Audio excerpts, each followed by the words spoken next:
Coming back to you from Drumstick Isle, now with added beef. Look at him. Look at his face. Just look at him. Look at his little bow tie. Back to his face. The bow tie. Yeah, I love this little guy. Now, the last time I had a quest point cape was way back when I completed Dragon Slayer 2 at the end of September in 2024, which was 528 days ago. And since then it's been locked away on the cape rack in my POH. And I thought it was about time I, rounded off the final few quests I had left to do once again. Now, the list is small, but thanks to enjoying questing, I have a habit of checking the wiki for required items, closing the wiki, and then reading through all of the dialogue and quest journals in-game to figure things out myself, bar a few bits I may have been told by people along the way. On to the quests we have left though, and that's Curse of Arrav, Ethically Acquired Antiquities, Shadow of Custodia, Death on the Isle, and finally Meet and Greet. Now, it's not many, but it took me a little over 3 hours to get through them, and it was a lot of fun though, reading through all of the lore that Jagex like to hide in little places. But that being said, let's get started. Starting off with Curse of Arrav. Now, about me checking the wiki for items. This one called for a couple of things, and well, I'll speed it up. There's a lot of running around to different locations to grab everything needed, and it's honestly always kind of fun planning for that. Grabbing runes for Tokkul to buy diamonds, grabbing the gold bar from the Varrock Bank basement, and so on. Now for this I needed to get a couple of fun ones. I needed 3 dwellberries, a ring of life, a pickaxe, a crossbow and a mithril grapple, and a pair of insulated boots. Before you can start this quest though, you need to have received a scroll from Elias that reads, "Dear Wild Fox, I hope this message finds you well. I'm pleased to confirm that I have made good progress in finding a solution to poor Arrav's predicament, and I am now ready to proceed to the next step. I'd very much appreciate your help in this, so if you are willing, meet me in the user oasis. Regards, Elias White." After finding Elias in the oasis, we ask what brought us all the way out here, and he explains it turns out the desert was the best place for him to begin his research into Arrav and his heart, going on to explain that he believes that in the Mastaba up on the plateau to the south, there may be knowledge hidden away that would aid in our attempts to rescue Arrav. He asks how we feel about raiding a tomb before letting us begin the quest. He goes on to tell me that his research has led to some discoveries surrounding an unusual form of necromancy that was once practiced in these lands, that the key element of the process involved the removal and preservation of the heart, much in the same way that priests of Iclaran do so during their burial ceremonies, with the key difference being that the process is performed while the victims were still alive. He continues to explain that he is almost certain that this is what befell Arrav, the end result being an undead slave bound to whoever possesses his still beating heart, doing everything they're commanded to do, but unlike other forms of necromancy, their mind and soul remain intact, being fully aware of what is happening to them, but no way to stop it. His solution to breaking Zamoragol's control over Arrav? Recovering his heart. He believes the Mastaba holds the key to preserving and keeping it beating once we were to recover it. And thus begins the raiding of the Mastaba. Upon entering, I was greeted with several chambers filled with the decayed bodies of previous raiders, finding a key in one of the remains within the southern chamber and another in the east chamber near the large boat and casket. Finding 2 levers and keyholes in the north and southeastern corners, I dodged past a couple traps and turned the keys, unlocking the large stone doorway to the north. Upon entering, I was greeted by a guardian made of stone who had to be defeated before I could go deeper. I rushed in, dumped my claw specs before switching to my bow to finish him off, and going down the stairs into the lower chamber. I was greeted by a puzzle that honestly took me a lot longer than I was expecting to figure out, but we love a blind puzzle. After taking a lot of damage and trying to figure out how exactly it worked, I figured that I could only stand on pairs of tiles, meaning either blue and green or red and yellow. Stepping on an opposing tile would damage me and raise different pillars blocking my path and changing the pattern. After leaving to heal and returning with a few supplies to heal through the damage, I'd finally made my way across the tiled floor, and once across, I could pull a lever to deactivate it. Thankfully. Moving into the next chamber, I searched a set of shelves, finding an oil-filled canopic jar. And after trying to examine and interact with all the statues within the tomb, I moved into the southern chamber to find a Tumican statue, surrounded by murals, that upon reading, I learned that to prepare the jar I needed to add 3 dwellberries and a ring of life. and after preparing the jar, it was time to return to Elias at the camp. Once back at Elias, we learned that he's also made some pretty solid progress himself, learning that Zamoragul had been seen entering an old fort near the mountains of Trollweiss. I mentioned I'd been tobogganing there once, and he seemed a bit confused by that, and said we won't be doing any of that, but instead we'll be going underground. I asked him how he knew so much and why he was so fixated on the Mahjarat, and he explains to me that while assisting some archaeologists in the south, he found an old tablet describing an immortal race of shapeshifters who wielded the power of gods, and that he was immediately hooked, and after learning how dangerous they were, deemed it his duty to keep his research up to date, stating that the events of Varrock showed that too many had forgotten the true dangers posed by the Mahjarat. I tell him I better be on my way and head over to the Trollheim, heading north and through the icy caves past the ice trolls and to the peak of the mountain where a cave entrance awaited for me to the east. Into an underground mine system we went, and that turned out to be a maze of fallen debris. Finding a few stone tablets along the way that revealed notes from a member of the Mahjarat, and after doing some more digging and a little more digging, and finally some more digging, I made my way into the basement that had some of Zamoragul's notes hidden inside, giving information on some of the members of the Mahjarat. Like Thanakos, who hadn't been seen since the God Wars until he re-emerged after a continual struggle with Inakra for thousands of years, still living outdated Zerosian ideals which confused Zamoragul, it seemed, stating that if he could be caught, he would be a good choice for a sacrifice soon. Azanadra, known as Zaros' champion, who had been contained since the God Wars and that they dared not free for a ritual yet, later writing that he was now free and that he posed a real danger, stating they should stay vigilant.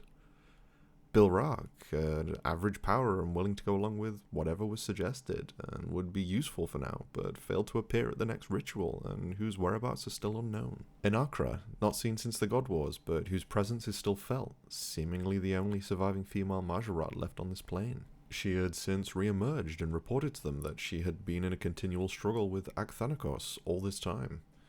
Zamoragul had hoped her return would bring chance for them to sire more of their race, but she spurned his offer.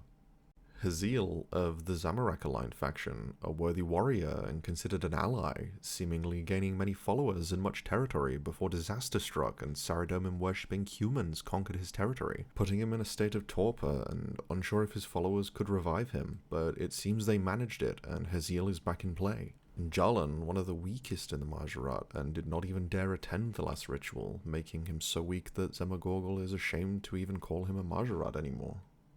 Upon going upstairs, I was met by Arrav, standing motionless in the room.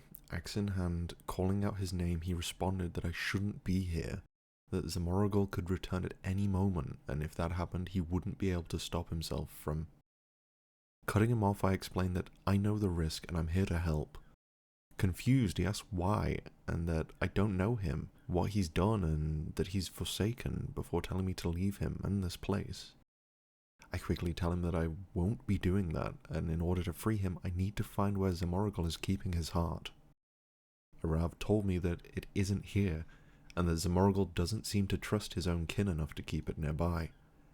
I ask if he's had any idea where it might be. He directs me to the room next over, and to look behind the flame tapestry.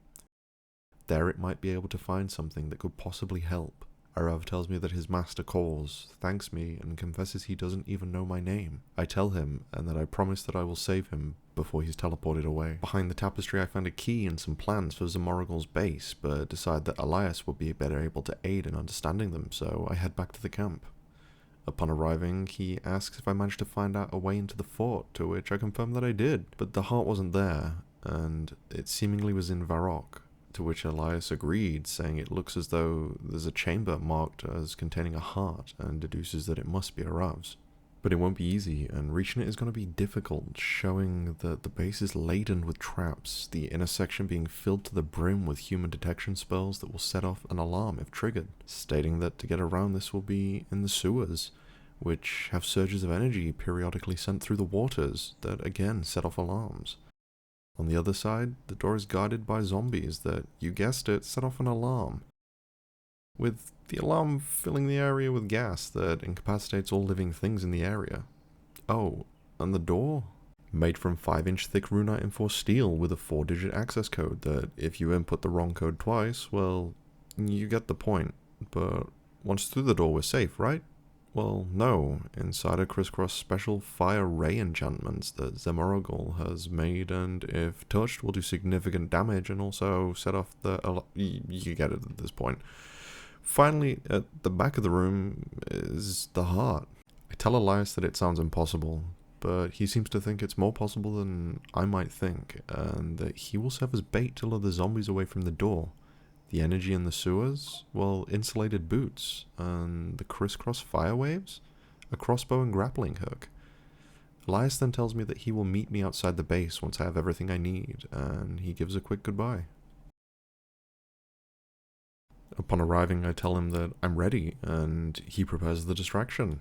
After reaching the first layer of protection, the human detection spells, equipping my insulated boots, I entered the sewers, where I discovered the surges of power through the water. They were actually from a caged kilowatt being used as a living battery.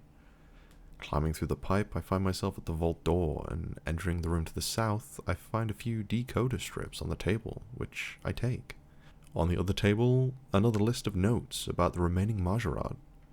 This time we had Khazad, the youngest of their race in Gillinor, born towards the end of the God Wars shortly before the death of his mother, Palkira. Under the tutelage of Isisle, he became a force to be reckoned with, proving himself adept at manipulating weak-minded humans, and as such built up a rather sizable following.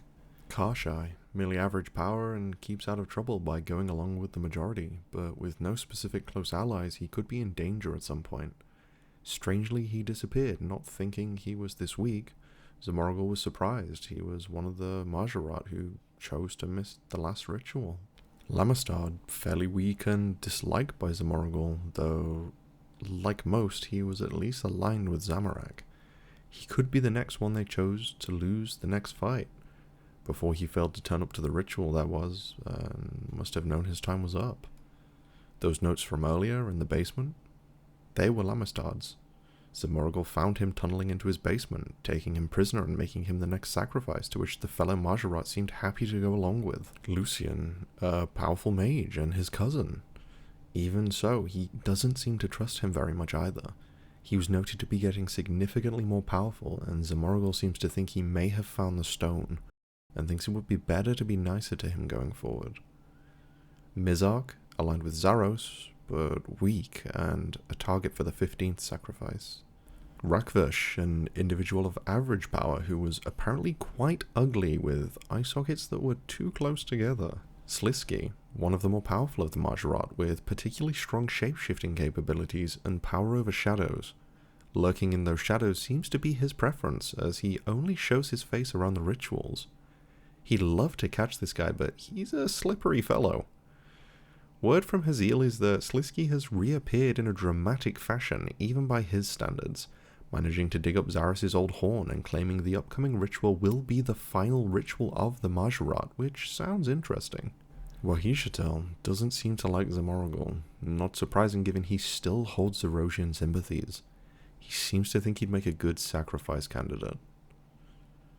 And then Zemorogol has his own name written here, with, "This is me. I am amazing." With that, I opened the nearby chest, grabbed some code keys, and headed back to the door. The note from before, DEBC, telling me the order, revealing the code of 4302. With that, the door was unlocked. I headed inside, grappled over the overhead pipes, and crossed the flames. All that was left was to take the heart. And that's when Zemorogol showed himself, the camera slowly turning to show he was accompanied by both Arrav and Sharathtiak, asking if I even thought I stood a chance at taking the heart before commanding Arrav to kill me. The fight began, and the only thing I knew about this was that he had a special that you could deflect, after my wife mentioned it earlier. But other than that, I had no idea what was happening. I even let the spawns run around for almost the entire fight before realizing they only had 10 hit points. The fight was neat though, albeit a little buggy thanks to the rendering issues we have right now, but the mechanic of unequipping your weapon as to grab and throw his back is actually a really fun idea, and I hope we see more stuff like that in the future. But with Arrav overpowered and subdued, Zemorogol calls him a failure at commanding Sharathtiak to get rid of him, but something isn't right, and he can't teleport for some reason. That's where Elias appears between us, casting a spell trapping both Zamorgul and Sharathtiak, and shouts at me to grab the heart, and he teleports us out.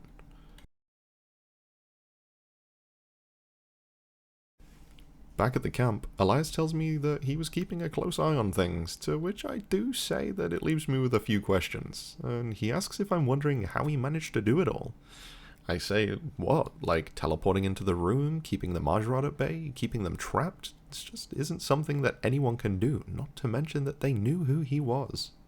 He's clear that he hadn't kept it a secret from me that he had a history with the Majorad, and he just decided to say that he hadn't shared all the details, telling me that he doesn't want to share those right now, and hopes I won't judge him for it. I agree, but do tell him that he only made it seem as though he was researching them, and it's clear there's a lot more to it than just that. He proceeds to tell us that it is, and he apologizes if I felt deceived in any way, explaining that his history with Zamorgul is complicated, but would again not like to discuss that right now. Before moving on to say that the important thing being that we managed to recover Arrav's heart, and although we can't free him immediately, it does mean we eventually can. We just need to figure out how to break Zamorgul's control over him now somehow. Elias takes the heart and said that he's going to begin his work right away, and he plans to go to ground with this one, and that I might not hear from him for a while, and he'll be in touch. And with that, he bids us farewell, and the Curse of Arrav is complete. Leaving just 4 more quests to go, but these ones aren't as lore heavy, so we can speed through these ones a little bit. Starting with ethically acquired antiquities. Well, we go in to find out that an object's been stolen from the Fortis Grand Museum. We tell Curator Herminius that we have a history of helping museums. Tell him that we'll find out what happened. We find some tools left behind the case and find out from a tourist that he saw someone suspicious leaving heading towards the birds outside. We go out and find out that he wanted to head to Varrock, but Regulus refused and the person went east to the Kothon instead. We head over there and talk to one of the trader crew members and ask about a man with a case. And we're told that, and I cannot emphasize this enough, that if we do one small favor for them, they will tell us some information. And that's repairing some sails. Thankfully it's just one this time, but we're told he went to Port Sarim. So we sail there, asked the crewmate nearby, and they said he headed north to find some runes. Betty tells me that she didn't have the runes he needed, but he had a monocle. The note that she had ends up being a Varrock teleport, and well, the monocle can only be one person, so we head to the Varrock Museum and find out that it was Haig Hallen. We get there, pickpocket a key from him, and check the storeroom and find the Zerna diadem inside. Confronting the curator begins a sequence that makes us shame him into admitting the truth. After shaming him a bunch, he tells us that he saw a thief break in and steal it, and he claims that he'd used his combat skills he'd picked up from his time in the Varrock Guard to subdue the thief and took the diadem for safekeeping. We offer to omit that detail and tell him that as long as he returns it to the Grand Museum, then everything will be fine, to which he agrees. We head back to the Fortis curator, tell him that we found it, and it's on its way back from the British Museum, and with that, another was knocked out. On to Shadow of Custodia, and let's speed things up a little more now, I think. Starting off by checking a notice board in the bar to see that people are missing. Oh no. Ask around, find out that no one actually knows what's going on. Investigate this house, find some blood here. Investigate the puddles of blood and fish up this wet fabric. Find out that it actually belongs to the missing boy. Follow the blood back to the trail that leads to a dungeon. Go inside, find a boy, leave, take them back to town. We then give some bows to the captain, go back and ask the boys if they know anything. They say that Antos is still there, and go back in, kill 3 strange little guys, and then take him back to town. And that's the quest. And with that, on to meet and greet. This one is literally just introducing kebabs to Fortis, and how they're great and everyone loves them. No, seriously, the reward is 8,000 cooking XP and a kebab shop. You do kill a Minotaur in the Colosseum at one point because he thinks you're eating Minotaur meat instead of buffalo, so he attacks you and you have to kill him. But yeah, new kebab shop. And last but not least, we have Death on the Isle, which is a murder mystery quest. But let's cut to the chase. Is this guy? Look at him. Look at how suspicious he looks. Anyway, it's actually this lady here who did it out of jealousy, but hey, quests are done, and with that the quest cape's finally obtained again. Now, what next? Honestly, I don't know, but there's a clan event going on right now, so maybe it's time for some chambers and maybe TOA a little bit. Maybe we get a couple of purples next time. But hey, who knows? Maybe we spoon something. Wouldn't that be nice?